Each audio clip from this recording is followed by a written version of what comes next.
যারা পেঁপে খায় না তাদেরকে এইভাবে চাটনি বানিয়ে খাওয়াবে, আর যারা বানাতে পারে না ভিডিওটা শেয়ার করে দেবে যাতে ভিডিওটা দেখে বানাতে পারে।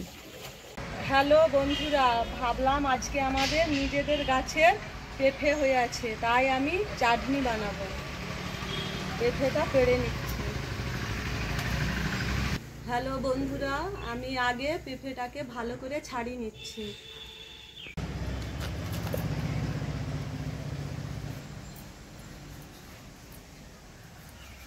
পেঁপের ছালটাকে তোমরা একটু দাগলে ছাড়াবে, নাহলে তেতো লাগবে। ধোয়া হয়ে গেছে, ছিন্নি দিয়ে ভালো করে ঝিরিঝিরি করে ছিলে নিচ্ছি।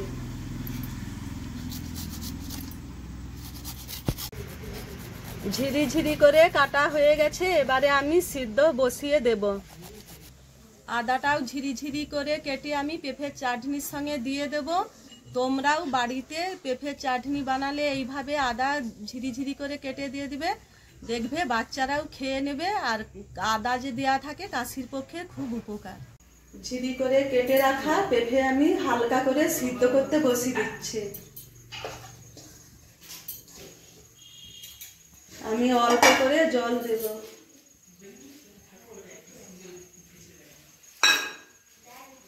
অল্প করে নুন দিয়ে দিচ্ছি। পেঁপে সিদ্ধ হয়ে গেছে, এবারে আমি জল ঝাড়াতে দিয়ে দিচ্ছি। জল ঝাড়াতে দিয়ে দিচ্ছি।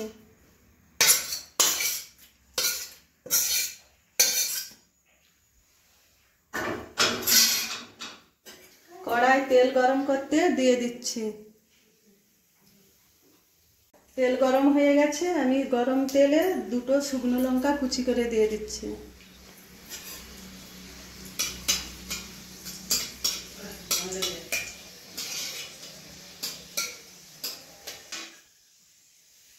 তেলে আমি ঝাড়িয়ে রাখা পেঁপে দিয়ে দিচ্ছি।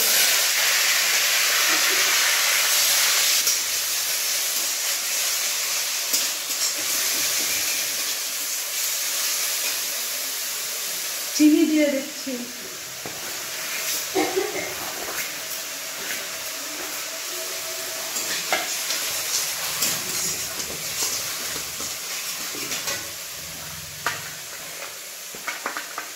কাজু দিয়ে দিচ্ছি। কিশমিশ দিয়ে দিচ্ছি। দিয়ে একটু ভালো করে নাড়াচাড়া করে নেব। পেঁপের চাটনি খায়নি, জেলি চাটনি বলে চালিয়ে দেবে।